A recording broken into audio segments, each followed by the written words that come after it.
So FIFA 21, next level, next generation. How does it look on PlayStation 5 and my C10 OLED? Well, nothing short of breathtaking. The HDR, if it's calibrated pretty good, if you spend time calibrating that HDR and make it look good, if you spend time calibrating your LG OLED, then you're truly gonna have a fantastic experience.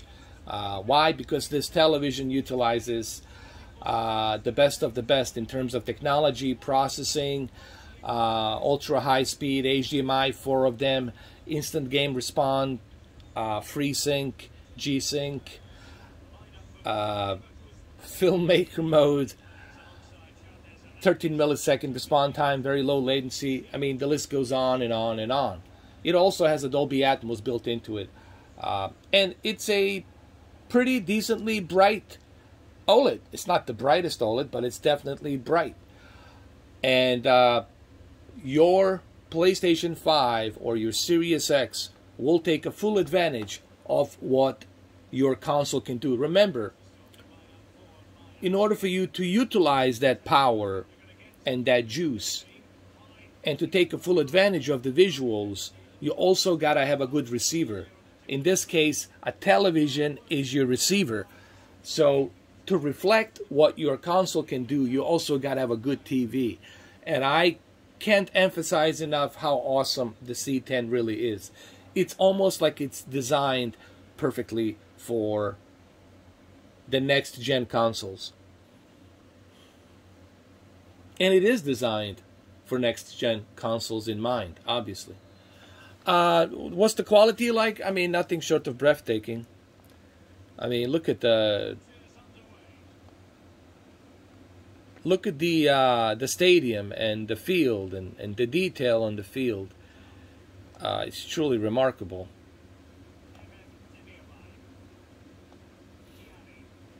I might do an HDR recording of this just to show you how awesome this is.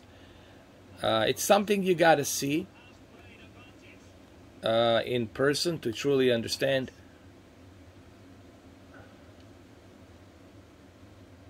Like how awesome it looks. That's why sometimes I upload a high dynamic range videos. So for those of you who have high dynamic range capabilities on your YouTube device, app, whatever device you're using that supports HDR, then you'll be able to see it. And I honestly don't know how many of you actually can see HDR on YouTube. Maybe you guys can tell me how many of you can see HDR on YouTube. Because if you can see it, I'll be more than happy to upload. But I'm not going to upload HDR if you guys cannot see it.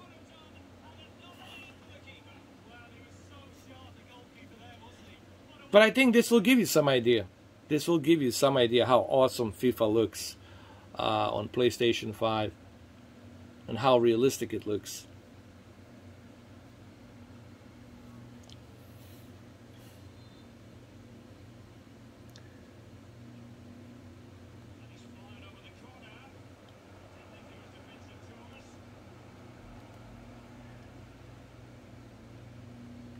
But it's not just the visuals. You guys have to remember, it's not just the visuals.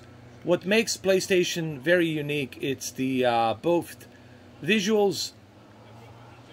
Actually, it's 3 things.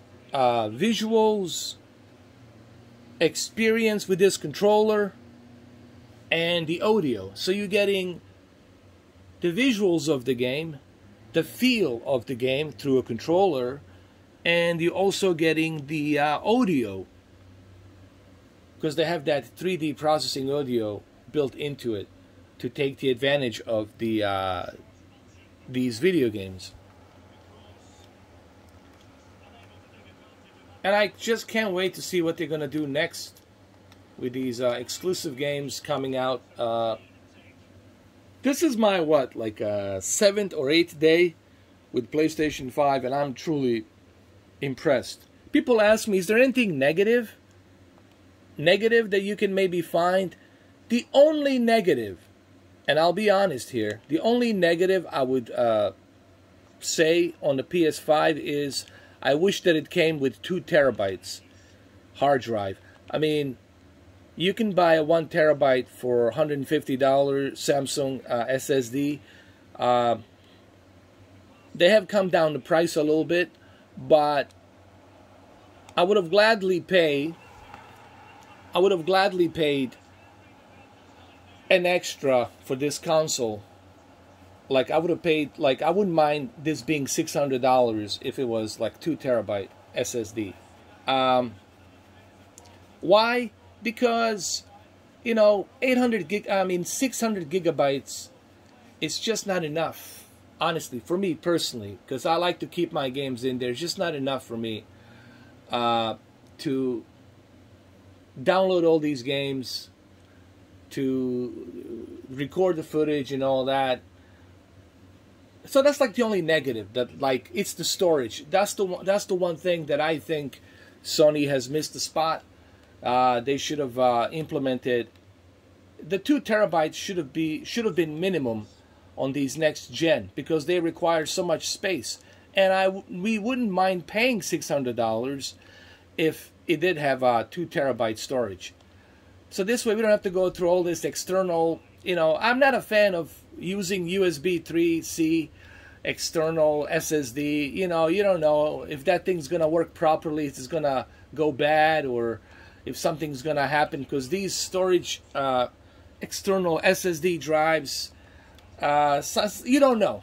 Sometimes it can go bad. Your USB 3 input can go bad. You know, and that's like the only negative. Honestly, if you want me to give you a negative, well, there you go. That's like the only negative that I can project right now onto these next gen. This goes for both the PS5 and Series X. Come on, you know, you gotta have a 2 terabyte minimum for the consoles these days. And the fact that they kind of cheapen out on that, that's like the only negative. But everything else so far, it's great. I haven't tested the Blu-ray. I have to test the Blu-rays. I haven't done that. I have to see how that is. But if you want me to give you some negatives, well, there you go. The storage, which it really kind of boggles my mind. Like, what made them think that 1 terabyte or 600 gigabyte it's enough? You know, come on. We'll gladly pay $600, but give us a 2 terabyte console. You know what I mean? Maybe they're going to do that in the future. So the storage is the only thing that kind of, you know, drives me crazy. But other than that, as you can see, I mean, it's fantastic. It's a fantastic console. All right, well, there you have it. That's FIFA. It looks fantastic, as it should be.